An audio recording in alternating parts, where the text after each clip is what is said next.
All right, Shalom. First and foremost, I'm start by giving our praises to Yahweh, Bashem Yahweh Shai, Bashem Kakadash. Double honors as a project great meals, don't tell me the truth and rule well. Peace, blessing, and salutation, Akmat there. Scattered abroad to the four corners of the earth, that's serving the truth and true sincerity to I say Shalom. This is Brother Nabala, continuing the video in the spirit. And the top of this video is going to be about we're on the brink of civil war, popping off. And what sparked this video topic was you had this Jake Lang, who's a part of the Tiny Cap community, who's an agent provocateur, who has came here to Michigan a few times, and basically talk shit against the Muslim community, and he comes here to create uproars, and stuff like that, which is just set up for him to be a distraction, but to try, just to do exactly what he's doing, to create uproars and to create conflict, But this past one was that he did was, I believe, was this past Wednesday. He came here, because here in Michigan we have one of the biggest hubs of the Muslim Arab community. They have their little city, Dearborn, which they set up shop at, and that's where he likes to go, to have his little protests, his little marchings or whatever. Apparently he went to some type of council meeting or something they was having and was, just spewing his madness, and then this time it seemed like he really ruffled a lot of their feathers, Ishmael's feathers, and yeah, they said 22 people got arrested. There was a lot going on, and apparently this took place early in the day and it went all the way till nighttime, and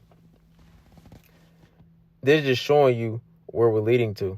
It's already a lot of division, happening in this place. Yahushua said that. Said, I don't come to send peace, but a sword. And that sword goes into division. It goes into the division of the household, but it's also talking about the division that the Lord's going to be pitting amongst the people in this place, man. It ain't going to be all that kumbaya.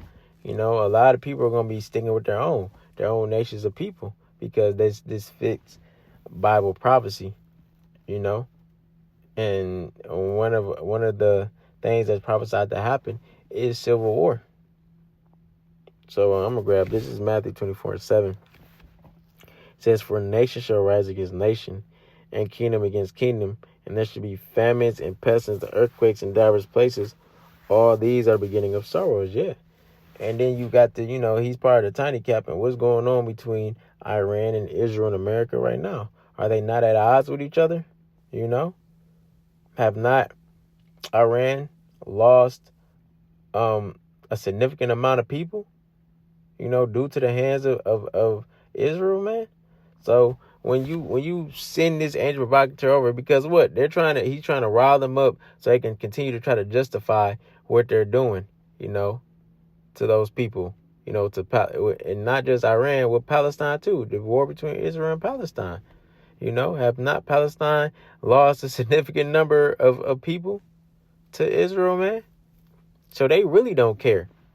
And the scripture's already talking about how Ishmael is a wild man.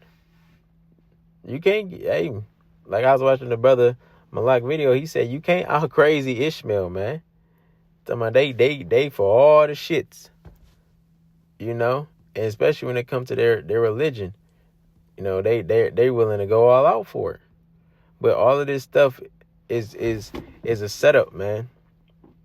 And we're gonna see what type of setup is later down the war, and it could be a setup to incite civil war, to incite all hell to break loose, so Esau can come with that hammer, So we'll see. But that's why, real quick, I'm gonna grab this 2 Corinthians 2:11. It says, lest Satan should get an advantage of us, for we're not ignorant of his devices. We're not ignorant of his devices, man. Because we have these scriptures, man. We have the answers. We know what's supposed to happen and what's going to happen. We know. So when we see these different things, it don't catch us off guard. It don't move us no type of way. We see right through it, you know? Because when you come over here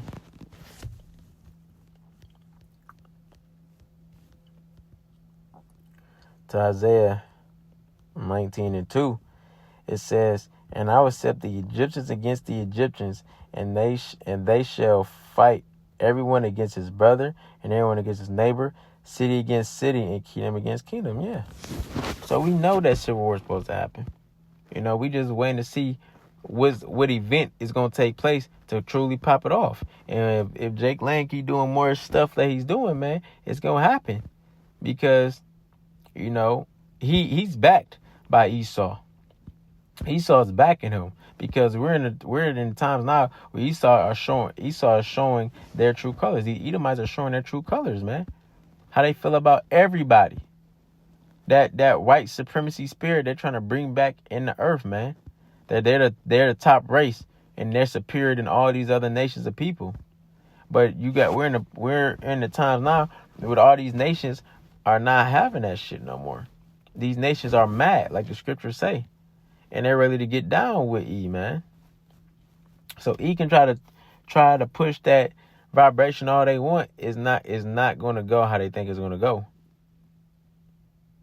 You know, and you keep trying that shit with Ishmael, you gonna see. You know, Ishmael is for all the shits. So, like I said, we're waiting to see what event is gonna take place to really set everything off. You know, but you can guarantee you're gonna see a lot more of events like this, age of provocatory events, man, to continue to rile up the spirits of this place. But it's all happening through Yahweh Bashim Yahushai. Yahweh Bashim Yahushai is riling up the spirits of people in this place, man.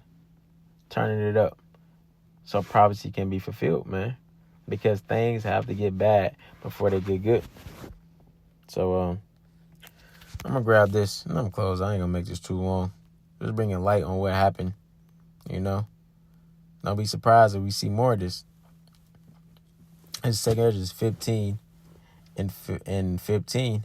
It says, "For the sword and their destruction draweth nigh, and one people shall stand up and fight against another with swords in their hands." What does that sound like? It says, "For there should be sedition among men, invading one another. They should not regard their kings nor princes, and the course of their actions shall stand in their power." Yeah. It's going to come to a point where these people are not going to regard their kings or princes. That's talking about the people that's in those power seats, your governors, your mayors, city council, whatever, senators, whatever, president, whatever. They're not going to care. They're not going to continue to allow these things to happen in their cities or keep happening unto them. They're going to start taking matters in their own hands, man, and that's going to even help Trump want to invoke martial law even more.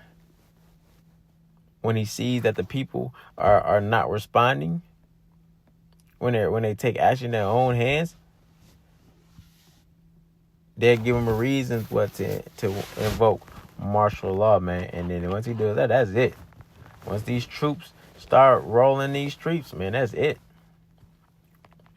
Start grabbing you up, throwing you in them camps, man. That's it.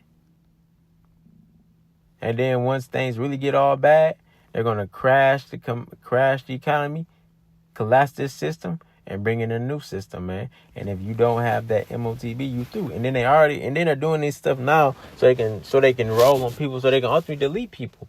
It's a country. It's basically it's against T-Rex people. If you're looking at the T-Rex, then you can be basically you can be deleted. I forgot what form they say you can be deleted by. I don't know if it was hanging. Don't quote me. It was something. It was some way that they can delete you by. I can't remember where it was though. But you can see that they're setting the stage, man. And ultimately they're setting the stage what? To come against us. They don't care about these other people in the world for real, man. Esau's plan is to come against the Israelites, man. You know? And these age provocatory events, you can guarantee that they're trying to find a way to frame Jake. They're going to try to tie Jake into some way, some form of fashion, man. They always do it, man. That's why it says 2 Corinthians 2:11. We're not ignorant of Satan's devices. We know what he's trying to do. We know what his plans are. You know? But in the end, what? He's not going to prevail. You know? He's not going to accomplish the things he set out to accomplish, which is what? Which is he think he's going to be able to grab up all of Israel and to cut us off. But he's not going to be able to do it. You know? Why? Because Yahweh Shem Yahushua has that remnant, you know, set aside, that's being preserved. And Lord willing, we're those men, you know? So continue to do what you do, man. You're doing nothing but pushing and forward in prophecy, you know? Because when you make a move, the Lord make a move, you know? And when you roll on us, what? Like it says in Isaiah 59:19, the Lord going to lift up that standard, man. He's going to protect us, you know? But everything you're doing is pushing us closer and closer to the end of your world and the start of ours. So we're just going to what? Like the scriptures say, we're going to continue just to wait on Yahweh Shem Yahushai. So that's pretty much it. Lower in this video is edifying. I'm close up, giving our praises to Yahweh, by Shem Yahushai, by Shem Kakadash. Shalom.